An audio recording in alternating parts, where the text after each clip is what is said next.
Hey guys, welcome back.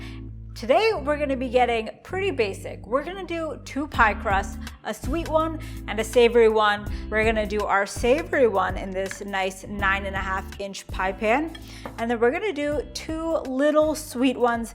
These are 4 by 1 inch. These are also tart pans. So you can get these on Amazon. And we like tart pans because we like to make tarts. We actually have a really delicious chocolate tart. Matt will link below for you. And this is perfect because you can just pop it right out and no issues with the crust. So let's start with the sweet, because I'm sweet. We've whipped out the processor for this. We're going pretty hard. And this will also just make it a lot easier. You don't have to use your hands and mush it all together. So we're gonna start by adding 1 1/4 cup of almond flour. What's your favorite pie? Pecan, that's an easy question. And then we're gonna add 1/2 teaspoon of xanthan gum. What does that do? I think this will just give it, I can't even make something up. What does xanthan gum do? But it does something with the consistency. I feel like it really helps. So it's debatable how much xanthan gum really helps, but we've made several pie crusts without it, and they always turn out pretty crumbly. So I'm gonna say that this definitely helps with the texture in some way, just not exactly sure how. Then just 2 more ingredients. We're gonna add 2 tablespoons of coconut flour, and you're probably like, why do I need 2 different flours? Well, let me tell you, after a lot of experimenting, the use of coconut flour and almond flour to make a baked good definitely gives the best mix of good texture and then the moistness from the almond flour. So I highly recommend using both if it calls for both. Let's add some salt. We're gonna do 1/4 teaspoon, and let's give this a quick pulse till it's fully combined. So now we're gonna add 3 tablespoons of cold butter that I've already cubed up, and 1/4 cup of cream cheese, or 4 tablespoons that I've cubed up. And then we're gonna give this a quick pulse until it's crumbly, until you see it slightly combined. Is he in the way? He should not be upstairs. Come here. Julius, yummy! So again, we're just gonna pulse this for a quick few seconds until it's slightly combined crumbly. That looks good, right? Very crumbly. And then the last 2 things we're gonna add is 1 egg and some stevia, because we do want that sweetness factor for this sweet pie crust. We're gonna do 10 to 15 drops. That's like an 1/8 teaspoon, a little above.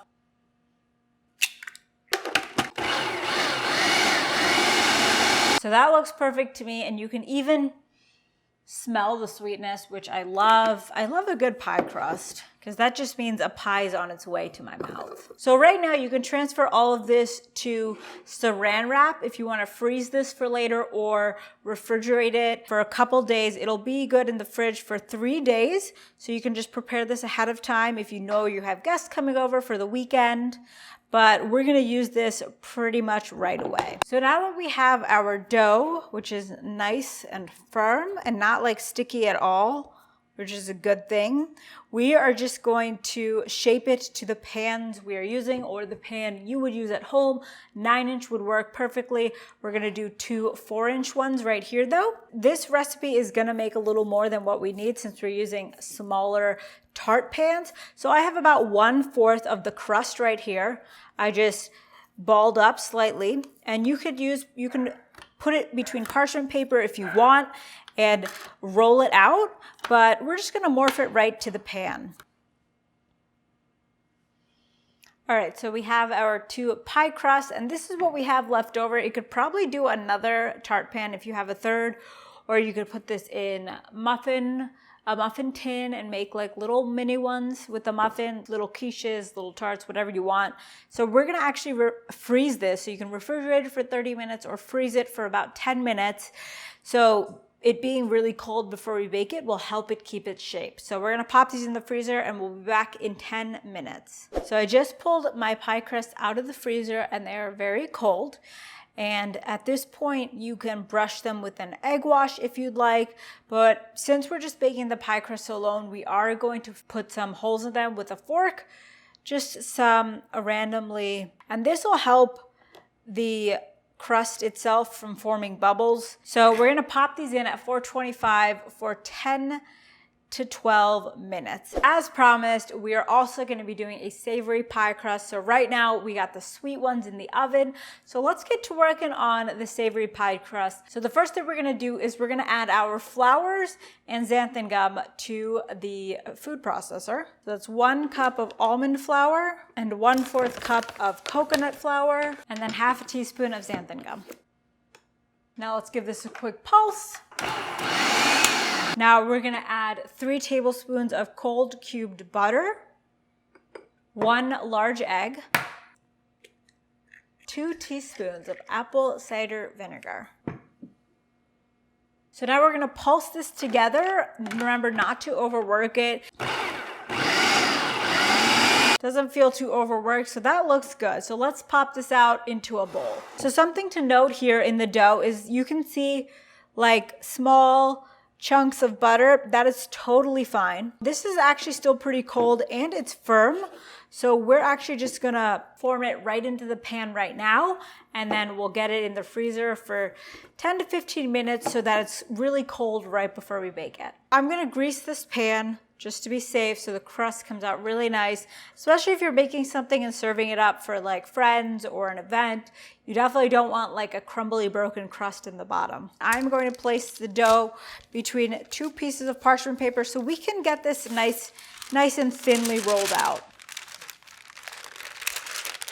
So it's been 8 minutes and we pulled the crust out because as you can see the edges have started to burn, but sadly we don't have foil on hand, our fault, but we do have this one piece. So we're gonna cover one of the crusts. So you're just gonna wanna wrap it around the edges and that'll prevent the crust edges from burning any further as you continue to cook for about 3 to 5 more minutes. So we'll still pop both in and then you can see the result of what could happen if you didn't have foil.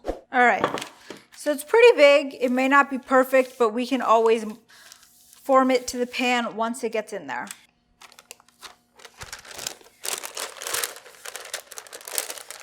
Okay, not too shabby. So low carb flours are very different, obviously, than traditional flours. So it might crack a little, but that's okay. We can fix it. Actually, it's pretty good. You got some cracks there. That's okay. You can easily push it together with your hands. I have morphed the crust to the pie pan. So we're gonna actually just pop this in the freezer 10 to 15 minutes, and then we'll be back to poke some holes in it with a fork and then pop it in the oven. Okay, so actually that one doesn't look terrible. So this one, the edges didn't cook at all any further, and that's because we covered them with the foil, but the inside still cooked really perfectly. So we're gonna let these cool real quickly. So we have our crust right here, and we're gonna do the same thing we did with the sweet pie crust. We are gonna poke holes in it, make sure you go all the way through, and you can do an egg wash if you want. We're not going to. We're not egg wash people. I feel like that's more like Ina Garten style. Ina Garten. Her husband's so lucky. She cooks the best things for him. So now we're gonna pop this in the oven at 425 for 8 to 10 minutes, and then the edges will start to brown and they could potentially burn. So at that point, you wanna pull it out, cover the edges with foil, and then we'll pop it back in for about 3-ish minutes, and then it should be good to come out. All right, so our savory crust has come out, and I didn't even cover it with foil because we didn't have any, but it didn't burn too badly, so not terrible. It was in there for a total of 13 minutes. But if you are planning at this point to fill it with something delicious, the foil will probably be a good idea because you'll be baking it longer, so then the edges could definitely burn. So we get to taste them, right? So we've also got our sweet crust right here. This is keto basics. This is baking basics for keto, low carb baking. We got our savory crust. We got our sweet crust. I love these tart pans, guys. Look at that. How easy. Just popped right out, and I have a bracelet. Should I just bite into it? How do I? Okay. I could eat this entire thing alone. We could eat this entire thing alone. Slightly undercooked, just the slightest, which is perfect if you're gonna fill this and put it back in the oven. The bottom, it's beautiful. All right, look at that. It's a perfect pie crust. Xanthan gum, guys. It's perfect.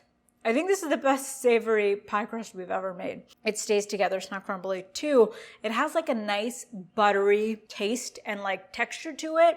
So it is exactly what a savory pie crust should be. Oh my God, I just want to eat pie crusts all day. Is that a thing? You've never heard of the pie crust diet? I mean, there's a diet for everything, so I'm sure it exists. New by Gwyneth Paltrow. So linked below is the blog post on both of these, and it'll show you how to make each step by step. It'll give you the macros. Definitely check that out. You want to make these. Let us know what you think. We'll see you soon.